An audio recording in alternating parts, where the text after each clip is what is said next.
नमस्कार, मी अमृता. श्रीमंत व्हामध्ये आपलं स्वागत. श्रीमंत व्हामधून आपण बघतो ते आपल्या गुंतवणुकीविषयी आणि गुंतवणुकीविषयीच्या समस्यांविषयी.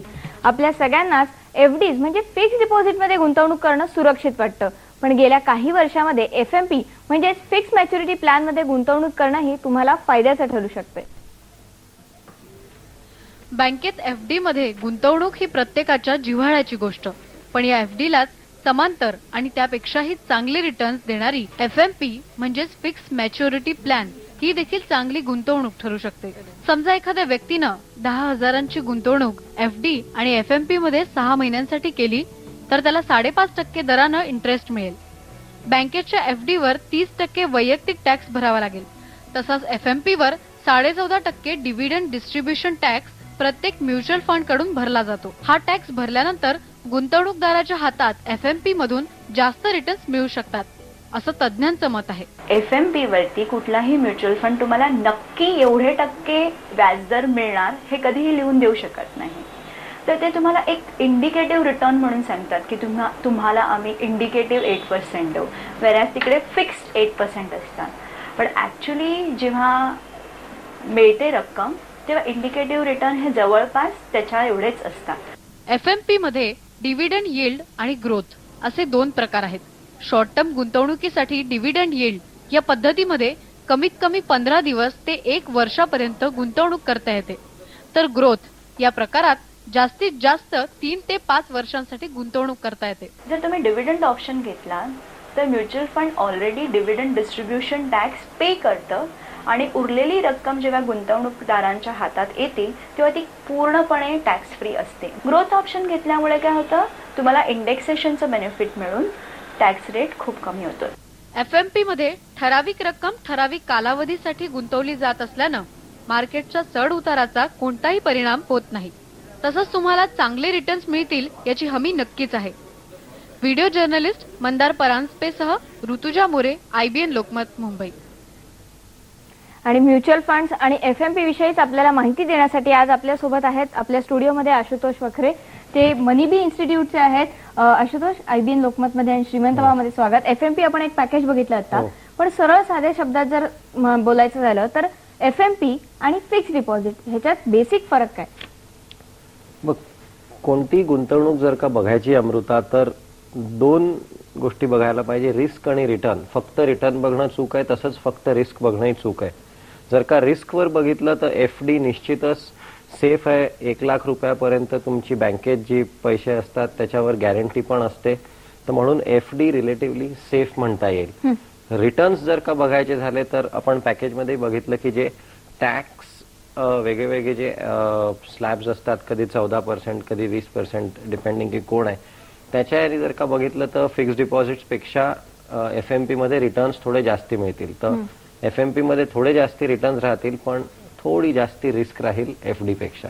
पण एफडी आणि एफएमपी या दोन्हीमध्ये आपण म्हटलं की रिस्क फॅक्टरचा थोडासा एक फरक आहे, पण किमान गुंतवणूक किती करावी लागते? म्हणजे फिक्स डिपॉझिट मध्ये मला किती गुंतवणूक करायची हे माझ्या हातात असतं, तसं एफएमपी मध्ये काय पर्याय असतो? बघ, कमीत कमी 5,000 रुपये पण गुंतवू शकतो आपण, तशाही स्कीम्स आहे. आज जितके पण म्युच्युअल फंड आहे आज देशात, प्रत्येक म्युच्युअल फंड आज एफएमपी काही ना काही स्कीम्स वेगळ्या वेगळ्या प्रकारचे काढतच राहतात. जसं 2 दिवसा कालच एक SBI म्युच्युअल फंडची एक स्कीम एफएमपी ची स्कीम बंद झाली, एक दुसरी चालू आहे. काही स्कीम्स 3 महिन्याच्या असतात, काही स्कीम्स 1 वर्षाच्या असतात, 370 दिवस. तर किती वेळासाठी पैसा टाकायचा आणि किती टाकायचा हे तू डिसाइड करू शकते. आपण याबाबत बोलूया. आपल्याला पहिला फोन आलेला आहे. आपल्या सोबत आहे चेतन जोशी. नमस्कार चेतन, विचारा तुमचा प्रश्न. हॅलो, बोला. हा नमस्कार, मी चेतन जोशी बोलतोय. हा, माझा प्रश्न SIP विषयी होता. हा, की SIP open end close ended हा जो काही प्रकार असतो हा, त्याबद्दल मला थोडी इन्फॉर्मेशन हवी होती. आणि एकदा का आपण SIP मध्ये अमाऊंट इन्व्हेस्ट केली की 3 वर्ष साधारण ती अटकून राहते. हा, तर त्याबद्दल थोडी इन्फॉर्मेशन हवी होती की मग अशा SIPs मध्ये गुंतवणूक करावी का की फिक्स्ड डिपॉझिट मध्येच ठेवावं 1 वर्षाच्या? नक्की. त्यांचा प्रश्न होता SIP बद्दल. SIP मधल्या ओपन एंडेड आणि क्लोज एंडेड हा काय प्रकार असतो, आणि जर 3 वर्षासाठी माझी गुंतवणूक अडकून राहणार असेल तर मग मी फिक्स डिपॉझिट कडे जावं का SIP कडे जावं, असा त्यांचा प्रश्न. बऱ्याचशा गोष्टी या प्रश्नामध्ये आल्या. एक, जर का ओपन एंडेड फंड असेल तर त्याच्यात हे SIP लावू शकतात, कारण की क्लोज्ड एंडेड फंड हा असा फंड असतो की तुम्ही एका विशिष्ट वेळेतच तुम्ही त्याच्यामध्ये पैसा टाकू शकता. म्हणून SIP म्हणजे सिस्टमॅटिक इन्व्हेस्टमेंट प्लॅन, जिकडे दर महिन्याला मी माझे 500,000 जे काही आहे ते पैसे टाकतो, ते क्लोज्ड एंडेड प्लॅन मध्ये ते तसा पैसा टाकू शकतच नाही SIPच्या माध्यमाने. ओपन एंडेड स्कीम्स मध्ये पण लॉक इन म्हणून एक प्रकार असतो, जसं की टॅक्स सेव्हिंग स्कीम्स ज्या असतात या असतात ओपन एंडेड, म्हणजे आपण कधी पण याच्यात पैसा टाकू शकतो, पण एकदा पैसा टाकला की तो 3 वर्षापर्यंत आपण काढू नाही शकत. तेच जर का फिक्स्ड डिपॉझिट मध्ये यांनी 3 वर्षासाठी पैसा टाकला तर पैसा फिक्स्ड डिपॉझिट मध्ये असतो 3 वर्षासाठी, पण त्यांना जर का गरज पडली तर ते त्याच्यातनं पैसा काढूही शकतात. एका लॉक इन वाल्या स्कीम मधून ते पैसा काढू नाही शकत. कितीही काही झालं तरी लॉक इन असेल तर पैसा बाहेर निघू नाही शकत. तर म्हणून क्लोज्ड एंडेड वेगळं आहे, आपलं लॉक इन वेगळं आहे आणि फिक्स्ड डिपॉझिट वेगळं आहे. आणि रिस्क जर का परत आपण बोललो, कारण फक्त रिटर्न्स बघण्यात मतलब नाही, तर रिस्क समजा बघितलं आपण तर त्याच्यामध्येही तुम्हाला म्हणजे यांना एक हे राहील की फिक्स्ड डिपॉझिट म्हणजे सेफ राहील आणि इकडे शेवटी त्यांचा पैसा कोणत्या ना कोणत्या माध्यमांनी सिक्युरिटीज मध्ये चाललाय, मग ते डेट मार्केट असो अथवा इक्विटी, म्हणून रिस्क तिकडे थोडी जास्ती राहील. आपण या बाबतीत बोलूयात. आपल्याला पुढचा फोन आलाय. आपल्यासोबत आहेत किशोर सावंत मुंबईहून. नमस्कार. नमस्कार, बोला. मी किशोर सावंत बोलतो घाटकोपरहून. माझा असा प्रश्न आहे की मी गेल्या वर्षी नोव्हेंबर मध्ये म्युच्युअल फंडामध्ये इन्व्हेस्टमेंट केली होती. तर त्याच्यामध्ये माझे 2 थीमॅटिक फंड आहेत, DSPML tiger, Reliance diversified power, आणि 2 अपॉर्च्युनिटीज फंड आहेत, एक Franklin India opportunities fund, Sundaram capex opportunity fund आणि JP Morgan India equity fund. असे 5 फंड मी 1,000 रुपये प्रत्येक महिन्याला भरतो.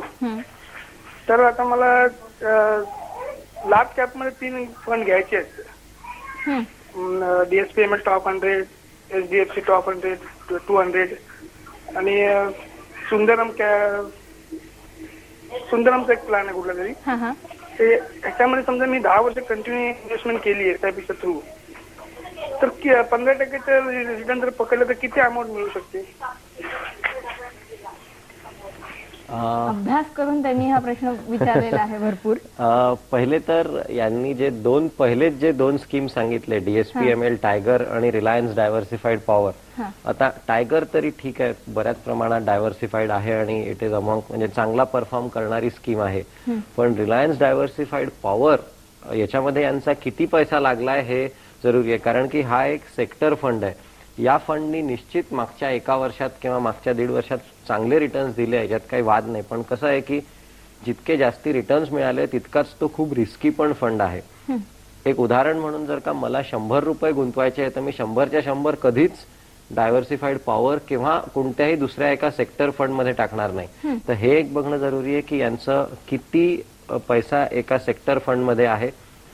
तसंच जर का यांना आता लार्ज कॅप फंड मध्ये जर का यांना टाकायचा, हा खूप महत्वाचा मुद्दा आहे की जेव्हा तुमचा सेन्सेक्स सूचकांक 21,000 ते 14,000 आलेला आहे, म्हणजे 33% खाली आलाय तो, तेव्हा मोठ्या कंपन्यांच्या शेअर्स मध्ये गुंतवावे आणि म्हणून डायरेक्टली न जाता म्युच्युअल फंडच्या मार्गाने जर का लार्ज कॅप फंड्स मध्ये इन्व्हेस्ट केलं तर हे कधी चांगलं राहील अशा पर्टिक्युलर सिच्युएशन मध्ये. पण तरी कसं आहे की सध्या यांनी जे पण स्कीम्सचे नावं घेतले त्यात एक इंडेक्स फंड म्हणून एक प्रकार असतो, ज्याचं यांनी नावच नाही घेतलं. तर मी सजेस्ट हे करेन की कोणत्याही वेगळ्या ज्या इंडेक्स फंड्स आहेत, कारण इंडेक्स फंड मध्ये यांना लार्ज कॅप स्टॉक्स मध्येच पैसा जातो आणि यांचा पैसा डायव्हर्सिफाईडही राहतो आणि एक्सपेन्सेसही कमी असतात. तर म्हणून यांनी इंडेक्स फंड कडे जास्ती लक्ष द्यावं, ना की एखाद्या डायव्हर्सिफाईड लार्ज कॅप फंड कडे.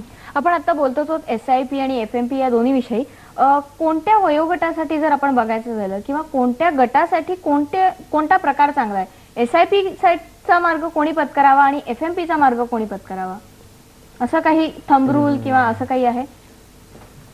एक खूपच जनरल थंब रूल असा आहे की SIP सगळ्यांसाठीच चांगलं आहे. खूपच जनरल अगदी मी बोलायचं झालं तर हे एक राहील. पण तरी सुद्धा आजची परिस्थिती अशी आहे की शेअर्स मधनं म्हणजे इक्विटी मार्केटमधनं काही फार रिटर्न नाही. म्युच्युअल फंड्सनी मागच्या 1 वर्षात किंवा जानेवारीपासून -30% पर्यंत रिटर्न्स दिले. तिकडेच जर का FMP मला 8%, 9% पोस्ट टॅक्स समजा मला देत आहे, तर या स्टेजला आणि FMP हा क्लोज्ड एंडेड फंड आहे, याच्यामध्ये मी डायरेक्ट पैसा एकचदा टाकू शकतो. मी SIP चा मार्ग FMP सारख्या स्कीम मध्ये पत्करू नाही शकत. तर म्हणून FMP सध्याच्या सिच्युएशनसाठी FMP चांगला आहे. म्हणून आज पूर्ण देशात सगळ्या म्युच्युअल फंड्स कडे एकूण 5 लाख कोटी रुपये आहे आणि त्या 5 लाख कोटी रुपयापैकी 1 लाख कोटी म्हणजे 20% हा फक्त FMP मध्ये आहे. तर म्हणून हे बघणं जरुरी आहे की FMP या पर्टिक्युलर सिच्युएशन मध्ये की जेव्हा इक्विटीज मध्ये काही फार रिटर्न नाही आहे, डेट पण ठीकठाकच आहे, तेव्हा याच्यामध्ये सध्या FMP लोक नक्कीच आशुतोष, आपण या बाबतीत बोलूयात. FMP चे फायदे काय आहेत याविषयी आपल्याला बोलायचं आहे, पण त्याच्या आधी आपण घेऊयात एक ब्रेक. पण तुम्हालाही जर काही शंका असतील तर आम्हाला नक्की फोन करा, आम्ही तुमच्या शंकांना उत्तर देण्याचा जरूर प्रयत्न करूयात. पहा फक्त IBN लोकमत.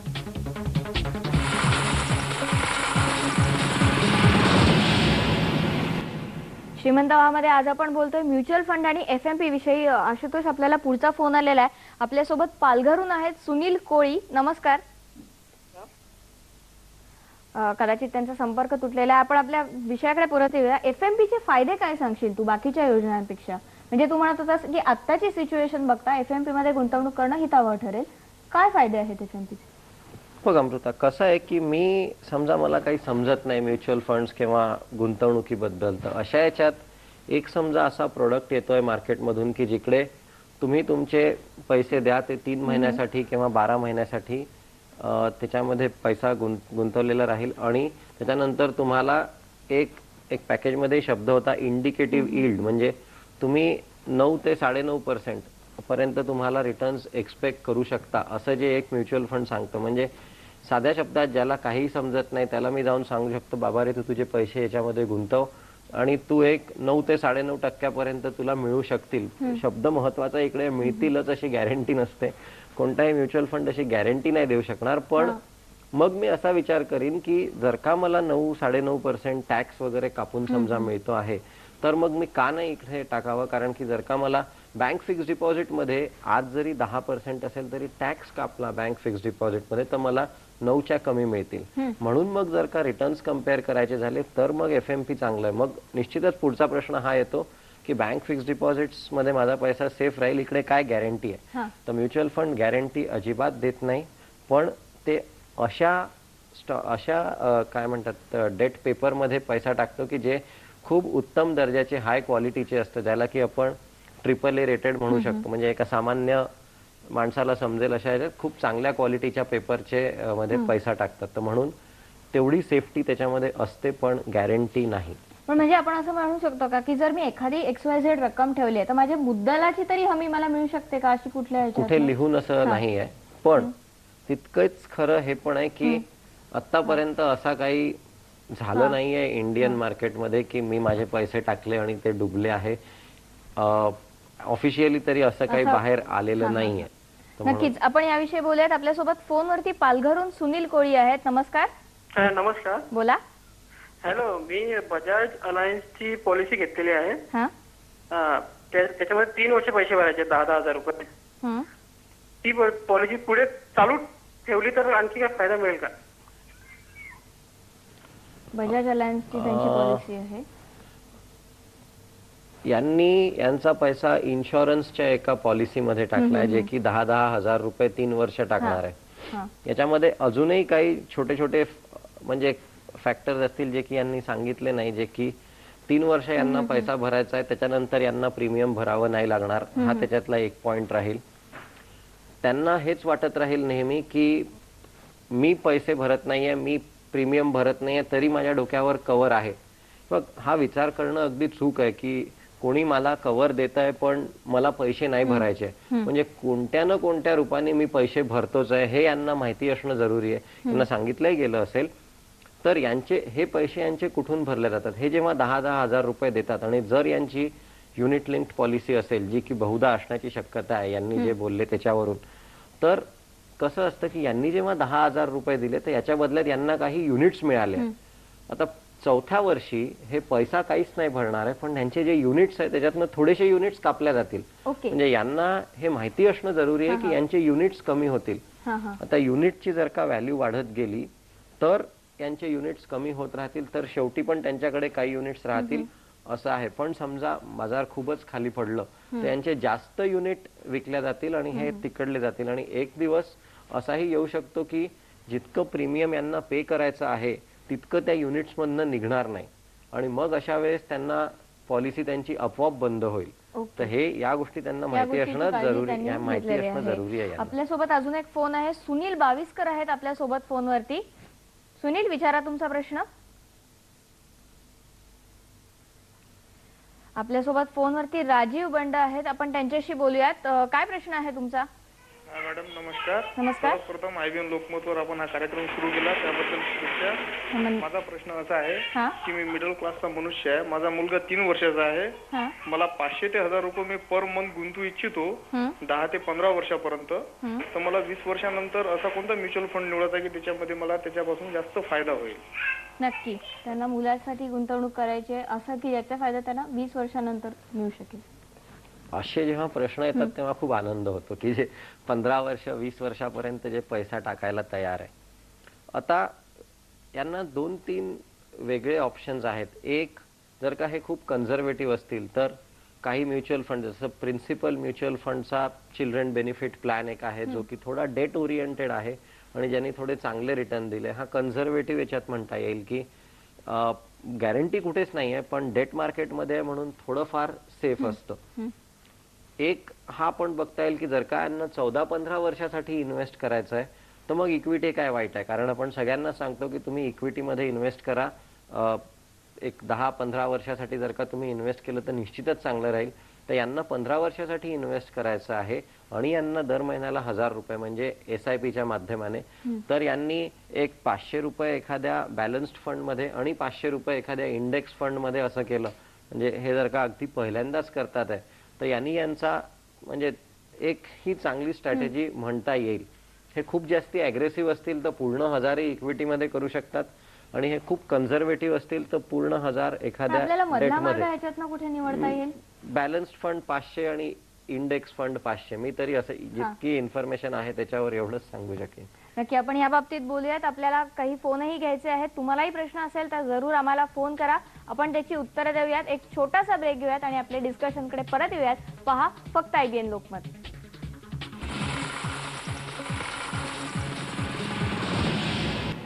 आज आपण बोलतोय म्युच्युअल फंड्स विषयी आणि आशुतोष आपल्यासोबत पुढचे कॉलर आहेत. मुंबईहून राजेश कदम, बोला.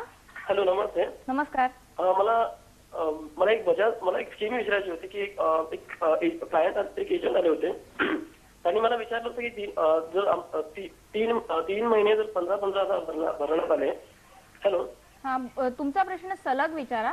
हो, मला विचारायचं होतं की बजाज फायनान्सची एक स्कीम सांगण्यात आली होती मला एजंट वडिलांनी की सलग 3 महिने जर 15,000 भरले तर एकूण 45,000 होतात आणि त्याच्यानंतर मग मला किती मिळण्याची गरज लागणार नाही. त्याच्यावरती मग मला जे काही इंटरेस्ट वगैरे असेल ते मिळणार.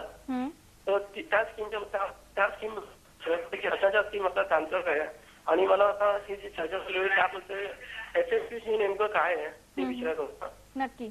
आणखी एक त्यांचा पहिला प्रश्न बजाज एअरलाईन्स, मला वाटतं पुन्हा आधीचा प्रश्न आपला होता तसाच हा प्रश्न आलेला आहे त्यांचा.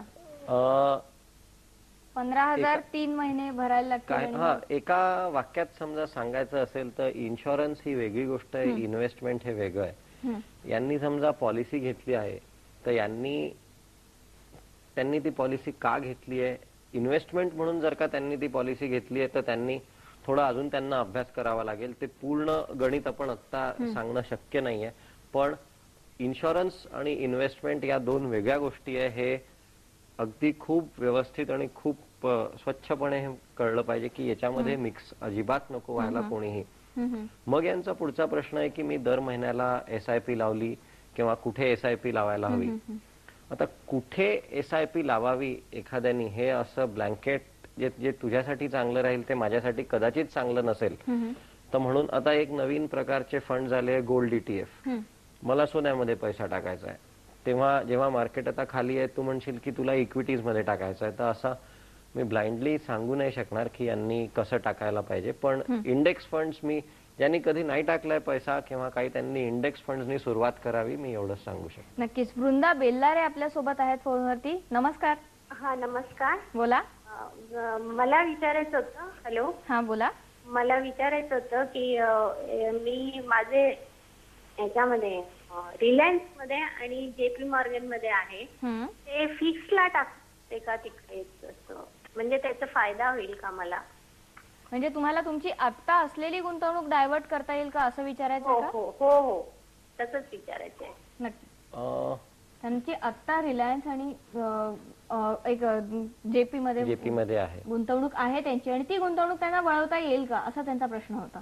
आता समजा यांचा पैसा ओपन एंडेड स्कीम्स मध्ये असेल तर हे निश्चितच त्या स्कीम मधनं बाहेर निघून दुसऱ्या स्कीम मध्ये त्यांचा पैसा टाकू शकतात, याच्यात काही दुमत नाही. पण प्रश्न हा विचारायला पाहिजे की यांना का बदलायचं आहे.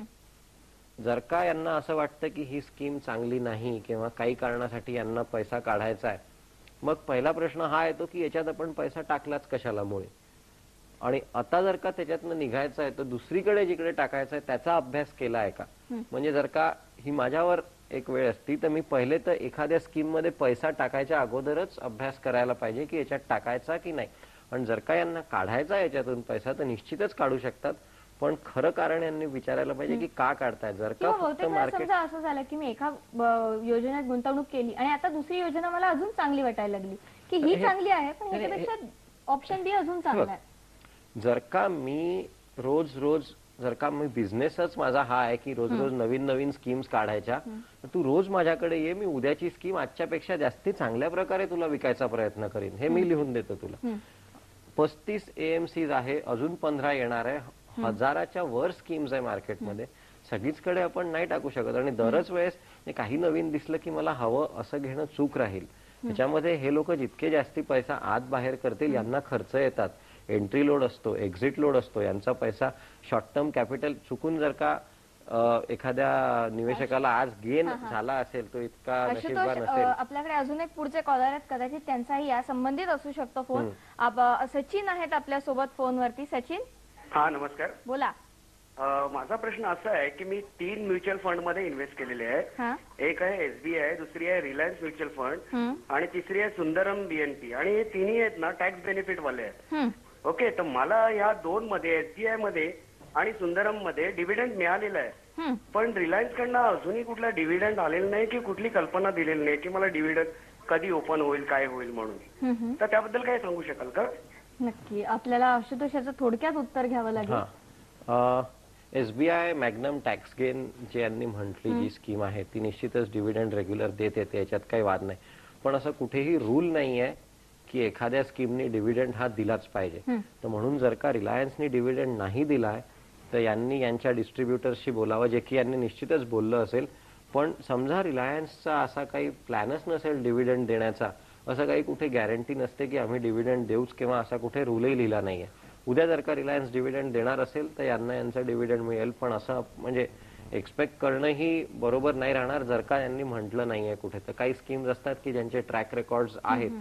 आता रिलायन्सनी निश्चितच कोणत्याही निवेशकाला वाटेल की डिव्हिडंड मिळावा, पण आता आपण असं काही फोर्स नाही करू शकत कोणा त्या फंड हाऊसला की द्यायलाच पाहिजे म्हणून. नक्कीच आशुतोष, आपल्याकडे खूप प्रश्न येतात पण आपल्याला वेळ कमी पडतोय. तुम्ही इथे आलात आणि माहिती दिलीत त्याबद्दल धन्यवाद. हा होता श्रीमंत व्हा, ज्याच्यामध्ये आपण बोलत होतो म्युच्युअल फंड्स विषयी. तुमच्या अजूनही काही शंका असतील तर जरूर आम्हाला कळवा, आम्ही पुढच्या वेळी त्यांची उत्तरं देण्याचा नक्की प्रयत्न करू. असंच श्रीमंत व्हा बघत राहा. आता आपण भेटूयात पुढच्या शनिवारी 4:30 वाजता. पहा फक्त IBN लोकमत.